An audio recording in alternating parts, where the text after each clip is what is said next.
Operation സിന്ദൂറിൽ പാകിസ്ഥാനെ കബളിപ്പിക്കാൻ India പ്രയോഗിച്ച സാങ്കേതിക വിദ്യ ഇപ്പോൾ ലോകത്തെ പല പ്രതിരോധ വിദഗ്ധരും ചർച്ച ചെയ്യുകയാണ്. ഓപ്പറേഷൻ സിന്ദൂറിനിടെ ഇന്ത്യയുടെ റാഫേൽ വിമാനങ്ങൾ വെടിവെച്ചിട്ടതായി പാകിസ്ഥാൻ പറഞ്ഞു. എന്നാൽ ഒരു റാഫേൽ വിമാനം വെടിവെച്ചിട്ടതായി പാകിസ്ഥാനെ ഇന്ത്യ വിശ്വസിപ്പിച്ചതായി റിപ്പോർട്ടുണ്ട്. റാഫേൽ അഡ്വാൻസ്ഡ് ഡിഫൻസ് സിസ്റ്റത്തിൻ്റെ എക്സ്-ഗാർഡ് ഒരു AI പവേർഡ് ഡെക്കോയ് സിസ്റ്റം ഉപയോഗിച്ചാണ് അങ്ങനെ ചെയ്തത്. എന്നാൽ എക്സ്-ഗാർഡിനെ കുറിച്ച് നമുക്ക് എന്തറിയാം? അത് എങ്ങനെ പ്രവർത്തിക്കുന്നു? ഇന്ത്യ എങ്ങനെയാണ് പാകിസ്ഥാനെ കബളിപ്പിച്ച് ഇലക്ട്രോണിക് യുദ്ധ നിയമങ്ങൾ മാറ്റി എഴുതിയത്? ഓപ്പറേഷൻ സിന്ദൂറിൽ പാകിസ്ഥാനെ കബളിപ്പിക്കാൻ ഇന്ത്യ ഈ പ്രത്യേക സാങ്കേതിക വിദ്യ പ്രയോഗിച്ചു. അത് വെളിപ്പെടുത്തിയത് മറ്റാരുമല്ല, അമേരിക്കയുടെ യുദ്ധവിമാന പൈലറ്റാണ് ആ വെളിപ്പെടുത്തലുകൾ നടത്തിയത്. IDRW.org എന്ന വെബ്സൈറ്റിന് നൽകിയ അഭിമുഖത്തിൽ US വ്യോമസേന പൈലറ്റായ റയാൻ ബോഡൻഹൈമർ റാഫേൽ എക്സ്-ഗാർഡ് ഉപയോഗിച്ച് ഇന്ത്യ പാകിസ്ഥാനെ എങ്ങനെ കബളിപ്പിച്ചു എന്ന് വിശദീകരിച്ചു. ഓപ്പറേഷൻ സിന്ദൂറിനിടെ ഇന്ത്യ പാകിസ്ഥാനെ വിദഗ്ധമായ കബളിപ്പിച്ച കഥയാണ് ഈ വീഡിയോയിൽ. ഈ ഓപ്പറേഷൻ ഇന്ത്യൻ വ്യോമസേനയുടെ നൂതന ഇലക്ട്രോണിക് യുദ്ധതന്ത്രങ്ങൾ ലോകത്തിന് മുന്നിൽ കൊണ്ടുവന്നു. മുൻ അമേരിക്കൻ പൈലറ്റ് റയാൻ ബോഡൻഹൈമർ IAFൻ്റെ തന്ത്രങ്ങളെ ഇതുവരെയുള്ളതിൽ വെച്ച് ഏറ്റവും മികച്ച സ്പൂഫിങ്ങും കബളിപ്പിക്കലും എന്നാണ് വിശേഷിപ്പിച്ചത്. പാകിസ്ഥാൻ്റെ PL-15E മിസൈലുകളെ കബളിപ്പിച്ച റാഫേൽ ജെറ്റിൻ്റെ എക്സ്-ഗാർഡ് ജാമിംഗ് ഡെക്കോയും സ്പെക്ട്ര EW സ്യൂട്ടുമാണ് ഈ വിജയത്തിന് കാരണമെന്ന് അദ്ദേഹം പറഞ്ഞു. 2025 മെയ് 7 ഓപ്പറേഷൻ സിന്ദൂർ ആരംഭിച്ചു. 2025 ഏപ്രിൽ 22 ജമ്മു കാശ്മീരിലെ പഹൽഗാമിൽ നടന്ന ഭീകരാക്രമണത്തിൽ 26 സാധാരണക്കാരായ വിനോദസഞ്ചാരികൾ കൊല്ലപ്പെട്ടു. ഈ ഓപ്പറേഷനിൽ പാകിസ്ഥാൻ അധിനിവേശ കാശ്മീരിലെ 9 ഭീകര ക്യാമ്പുകൾ ഇന്ത്യൻ വ്യോമസേന ലക്ഷ്യമിട്ടു. റാഫേൽ, സുഖോയ് 30, MKI മിറാഷ് 2000 ജെറ്റുകൾ എന്നിവ ഇന്ത്യൻ വ്യോമാതിർത്തി വിട്ടുപോകാതെ ക്രൂയിസ് മിസൈലുകളും പൈസ് 2000 ബോംബുകളും ഉപയോഗിച്ച് കൃത്യമായ ആക്രമണം നടത്തി. 3 റാഫേൽ വിമാനങ്ങൾ ഉൾപ്പെടെ 5 ഇന്ത്യൻ ജെറ്റുകൾ വെടിവെച്ചിട്ടതായി പാകിസ്ഥാൻ അവകാശപ്പെട്ടു. എന്നാൽ ഇന്ത്യൻ സ്രോതസ്സുകളും അന്താരാഷ്ട്ര വിദഗ്ധരും ഈ അവകാശവാദങ്ങൾ നിഷേധിച്ചു.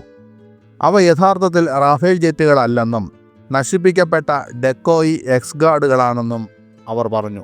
ഈ ഓപ്പറേഷനിൽ IAFൻ്റെ ഇലക്ട്രോണിക് യുദ്ധ സാങ്കേതിക വിദ്യകൾ പാകിസ്ഥാൻ വ്യോമസേനയെ പൂർണ്ണമായും ആശയക്കുഴപ്പത്തിലാക്കി. എക്സ്-ഗാർഡ് ജാമിംഗ് ഡെക്കോയ്, അതിൻ്റെ സാങ്കേതികമായ വിശദാംശങ്ങൾ. എക്സ്-ഗാർഡ് ഇസ്രായേലി നിർമ്മിത ഫൈബർ ഒപ്റ്റിക് ടോവ്ഡ് ഡെക്കോയാണ്. ഇത് റാഫേൽ ജെറ്റുകളുടെ സ്പെക്ട്ര ഇലക്ട്രോണിക് വാർഫെയർ സൂട്ടുമായി സംയോജിപ്പിച്ചിരിക്കുന്നു. 30 കിലോഗ്രാം ഭാരമുള്ള ഈ ഉപകരണം റാഫേൽ ജെറ്റിൻ്റെ പിന്നിലുള്ള ഒരു വയർ ഉപയോഗിച്ചാണ് വലിക്കുന്നത്.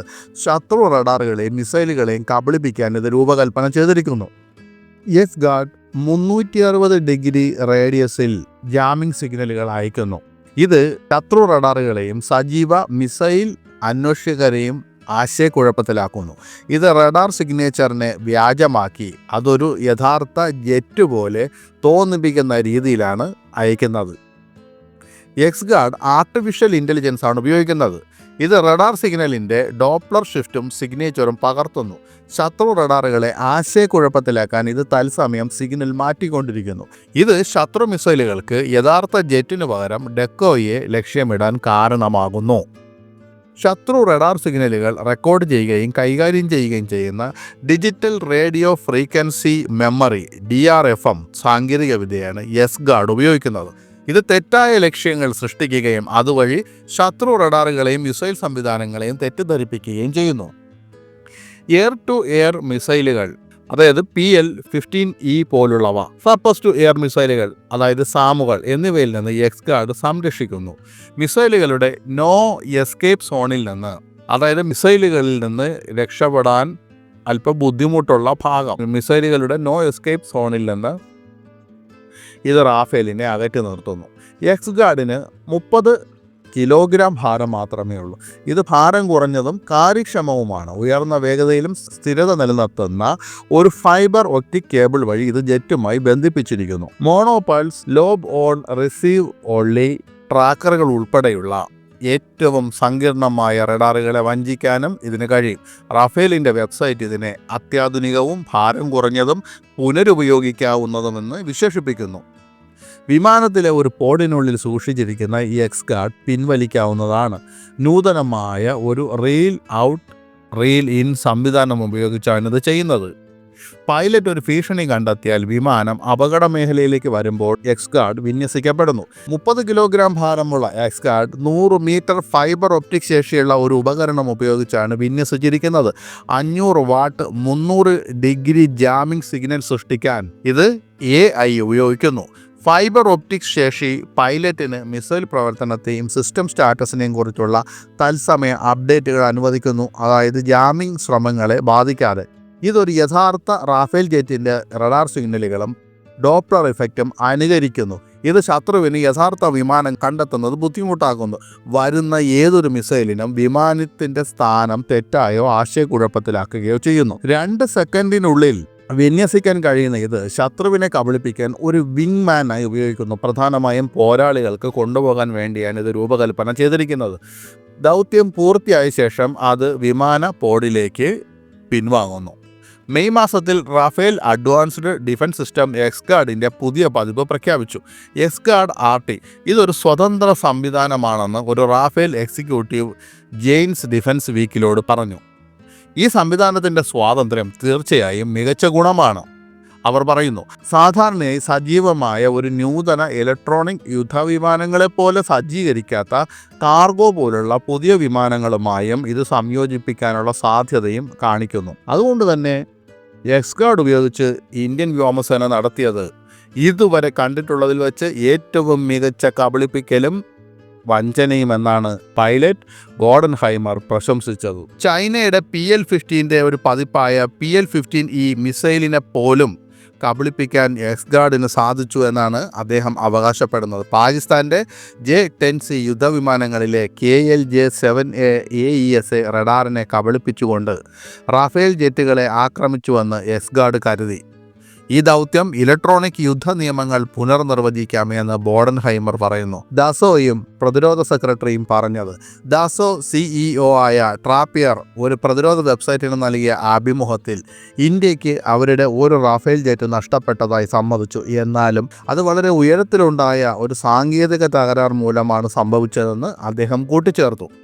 വിപുലമായ ഒരു പരിശീലന ദൗത്യത്തിനിടെ 12,000 മീറ്ററിലധികം ഉയരത്തിലാണ് സംഭവം നടന്നതെന്ന് ട്രാപ്പർ പറഞ്ഞതായി ഫ്രഞ്ച് പ്രതിരോധ വെബ്സൈറ്റ് ഏവിയോൺ ഡി ചാസെ ഉദ്ധരിച്ചു. ഓപ്പറേഷൻ സിന്ദൂറിൽ റാഫേലിൻ്റെ ഉപയോഗത്തെക്കുറിച്ച് ട്രാപ്പിയർ ഒരു പ്രവർത്തനപരമോ സാങ്കേതികപരമോ ആയ അഭിപ്രായങ്ങൾ നൽകിയിട്ടില്ലെന്ന് കമ്പനി പിന്നീട് വ്യക്തമാക്കി. ഓപ്പറേഷൻ സിന്ദൂറിലൂടെ ഇന്ത്യയുടെ റാഫേൽ ജെറ്റുകൾ പാകിസ്ഥാൻ വെടിവെച്ചിട്ട അവകാശവാദങ്ങളെ പ്രതിരോധ സെക്രട്ടറി സിംഗും നിഷേധിച്ചു. റാഫേൽ എന്ന പദം നിങ്ങൾ ബഹുവചനത്തിൽ ഉപയോഗിച്ചിട്ടുണ്ട്. അതൊട്ടും ശരിയല്ലെന്ന് എനിക്ക് ഉറപ്പ് നൽകാൻ കഴിയും. ഇന്ത്യ പാകിസ്ഥാൻ സംഘർഷത്തിൽ പാകിസ്ഥാന് നിരവധി വലിയ നാശനഷ്ടങ്ങൾ സംഭവിച്ചു. ഭൗതികമായും മാനുഷികമായും 100-ലധികം തീവ്രവാദികൾ വധിക്കപ്പെട്ടു, സിംഗ് CNBC TV 18 പറഞ്ഞു. നമ്മുടെ സായുധ സേനകൾക്ക് രാഷ്ട്രീയ നിയന്ത്രണങ്ങളൊന്നുമില്ല. സംഘർഷത്തിൽ അവർക്ക് പരിപൂർണ സ്വാതന്ത്ര്യമുണ്ടെന്ന് സിംഗ് കൂട്ടിച്ചേർത്തു. ഓപ്പറേഷൻ സിന്ദൂറിനിടെ ഒരു റാഫേൽ വിമാനം നഷ്ടപ്പെട്ടതായി ഇന്ത്യൻ സർക്കാരോ ഇന്ത്യൻ വ്യോമസേനയോ സ്ഥിരീകരിച്ചിട്ടില്ല. 6 വിമാനങ്ങൾ വെടിവെച്ചിട്ടെന്ന പാകിസ്ഥാൻ്റെ അവകാശവാദം തികച്ചും തെറ്റാണെന്ന് പ്രതിരോധ സെക്രട്ടറി ജനറൽ അനിൽ ചൗഹാൻ കഴിഞ്ഞ മാസം പറഞ്ഞിരുന്നു. ഇന്ത്യൻ സൈന്യം പലതവണ പാകിസ്ഥാൻ വ്യോമ അതിർത്തിയിൽ വീണ്ടും പ്രവേശിച്ചുവെന്നും ശത്രുപ്രദേശത്തിനുള്ളിൽ കൃത്യമായ ആക്രമണം നടത്തിയെന്നും ജനറൽ ചൗഹാൻ ഒരു അഭിമുഖത്തിൽ പറഞ്ഞു.